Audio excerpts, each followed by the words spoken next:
tema da. A gente estava discutindo, né? A questão da democracia e os direitos que um cidadão tem, né? Os direitos de cidadania. Então, a gente falou de direitos sociais, direitos políticos, direitos civis.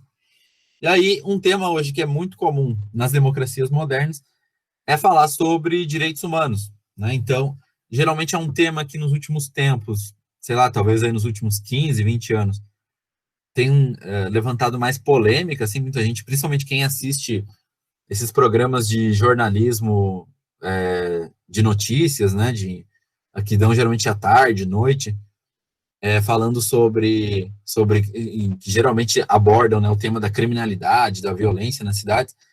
É muito comum ver os jornalistas, né, ou os comentaristas, enfim, desses tipos de jornais, que são conhecidos por serem, né, os jornais chamados de sensacionalistas, ou seja, eles procuram ganhar notícias, audiência, falando muito de temas, né, que geram maior comoção entre a população, né, porque, enfim, mexe com os sentimentos das pessoas, né, só relata desgraceira, né, você liga lá, só vai ver notícia de assalto, morte, tiroteio, coisas desse tipo, né.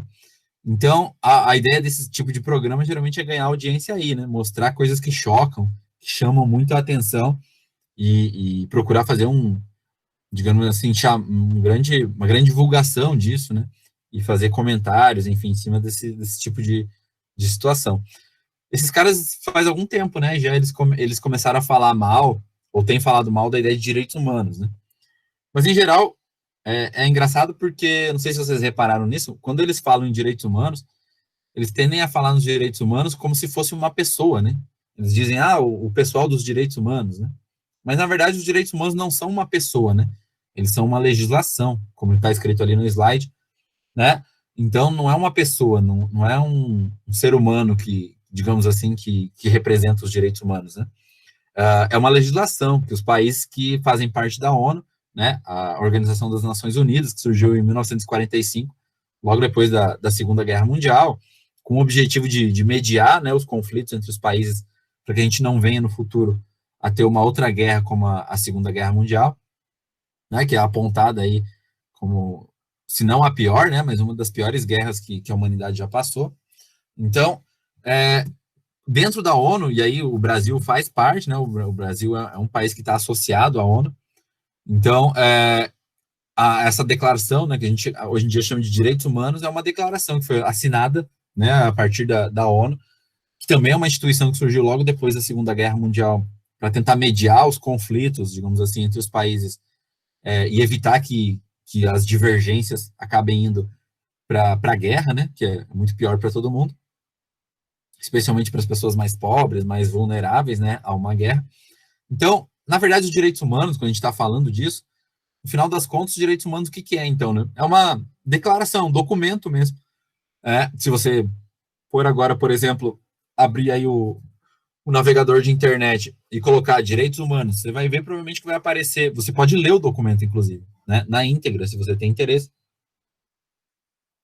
em dar uma lida no documento e ver, né, o que ele está falando. Basicamente, então, é uma declaração, né, um documento que foi aprovado em 10 de dezembro, né, de 1948, então logo depois da Segunda Guerra, dentro da ideia das Nações, da Organização das Nações Unidas. E aí o Brasil, por exemplo, é um país que é signatário, né, como a gente costuma dizer, ou seja, a gente segue essas determinações, essas orientações da ONU, então a gente procura aplicar na nossa legislação a ideia dos direitos humanos, né? E aí que, em geral, esse jornalismo mais sensacionalista geralmente ataca, né, dizendo que seria uma forma de proteger ou de gerar uma impunidade, né, aos criminosos no país, mas a gente vai ver que não tem nada a ver com isso, né? Na verdade, é uma boa pergunta, assim, tentar entender por que esses caras condenam tanto ou por que eles atacam tanto a ideia dos direitos humanos, né?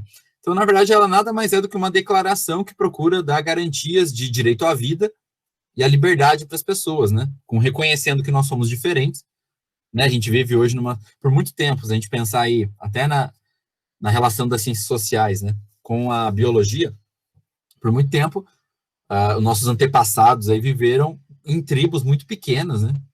Em tribos aí de, sei lá, 60, 70 pessoas,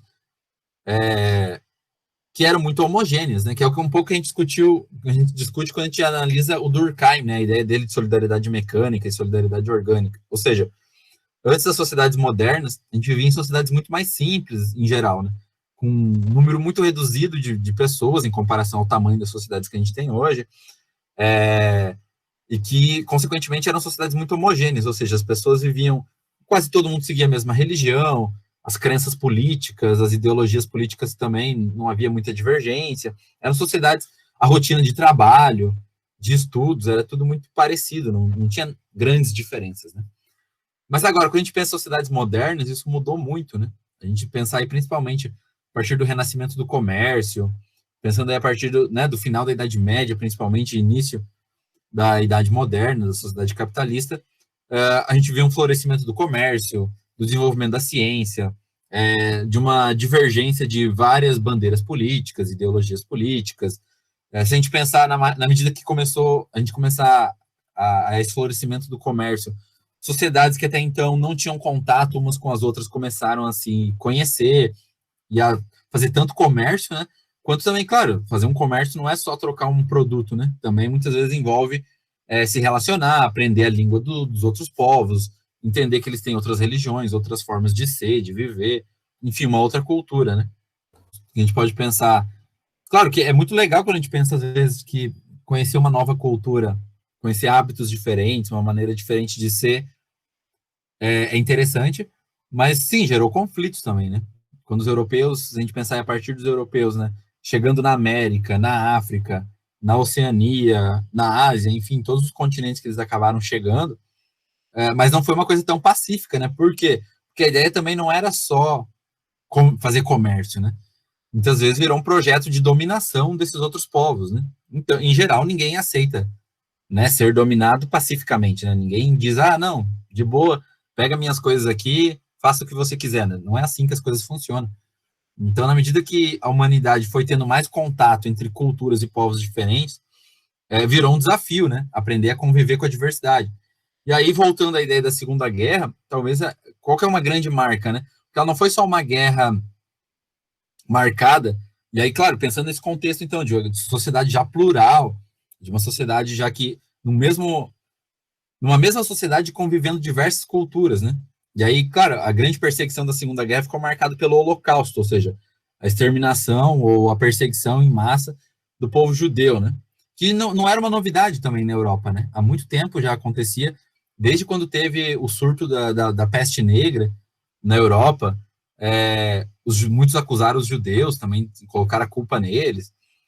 Então não era uma novidade também que os judeus fossem perseguidos, mas isso ficou muito mais escancarado, digamos assim, né, ou muito mais evidente durante a Segunda Guerra Mundial, porque o projeto nazista, né, do Hitler e da Alemanha naquele momento era exterminar os judeus e qualquer outro povo que não fosse considerado, digamos assim, de uma raça superior, né, que para eles seriam os povos europeus, os povos brancos ali da Europa. Então, percebam, a Segunda Guerra Mundial então ficou muito marcada por isso, né? Pela perseguição à diferença social, cultural a alguns povos, né?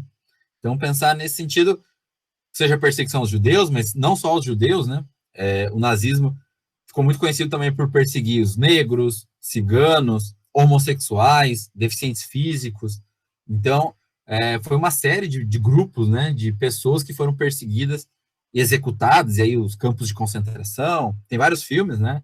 Sei lá, tem alguns filmes que a gente pode pensar, A Lista de Schindler, é um filme que ficou muito famoso, que retrata um pouco do que acontecia nessa época, não sei se... Imaginem, era esse contexto que veio, né, a Declaração dos Direitos Humanos, ou depois desse contexto, né? Depois da Segunda Guerra Mundial, viver em sociedades complexas onde coexistem, né, coabitam várias culturas numa sociedade. Então, pensar ali, claro, no caso da Europa, né, os judeus, os ciganos, entre outros povos que estavam vivendo ali naquela região. Aí também, como eu falei, a própria perseguição aos homossexuais, né, então não é uma coisa que acontece só de agora, ali também ficou evidente, coisas desse tipo, né, ou seja, a ideia então dos direitos, e aí, claro, quando a gente lê isso, né, como assim garantir o direito à vida? Porque perceba, essas pessoas, os judeus, os ciganos, negros, homossexuais, as pessoas foram perseguidas por ideologias políticas também, né? Quem discordava do governo, lembrando, né, que o nazismo, o fascismo foram governos ditatoriais, então quem discordava das ideologias do governo acabava sendo perseguido também. Então, pode parecer estranho para a gente, né? Como assim garantir a vida? Mas olha só, quando a gente lembra de onde veio isso, então, a gente começa a fazer sentido, né? Ou seja, durante a Segunda Guerra Mundial, você... e coisas que a gente não controla, né? A gente não controla a nossa sexualidade, a gente não controla a cultura onde você vai nascer, você não controla as próprias ideologias que você vai seguir, né? Em geral, às vezes é muito mais motivado por um sentimento do que pela razão, né? Naquilo que você acredita. Então, pessoas que divergiam ou que tinham uma cultura diferente, um jeito diferente de ser, foram perseguidas, né? Isso ficou muito marcado, então, na Segunda Guerra Mundial. Então, não é à toa que a Declaração dos Direitos Humanos vem logo depois da Segunda Guerra, porque a ideia era garantir que isso não voltasse a acontecer, né? Ou seja, por isso que a ideia de garantir que os governos que seguem a ONU se comprometam a garantir o direito à vida, à liberdade, né? Que ninguém seja preso por ser o que é, ou que ninguém seja preso pelas ideias que defende, pelos valores que acredita, ou pela cultura que vem, pela religião que segue, ou qualquer outra característica nesse sentido. Então, a ideia é garantir que os governos se comprometam, né, seguindo a Declaração dos Direitos Humanos, a garantir a qualquer pessoa, independente da ideologia política dela, independente da religião, independente da cultura, do povo que ela faça parte, independente de qualquer característica que a gente possa imaginar que possa ser um objeto de discriminação, a ideia é garantir, então, pela Declaração dos Direitos Humanos, que os países se comprometam a garantir, então, a vida e a liberdade de qualquer pessoa, independente de quem ela seja, de qualquer característica social que ela tenha. Então, na verdade, quando a gente fala em direitos humanos, é disso que a gente está falando. É um país que se compromete a garantir os direitos de qualquer parte da população, né? Independente das características que ela tenha, né?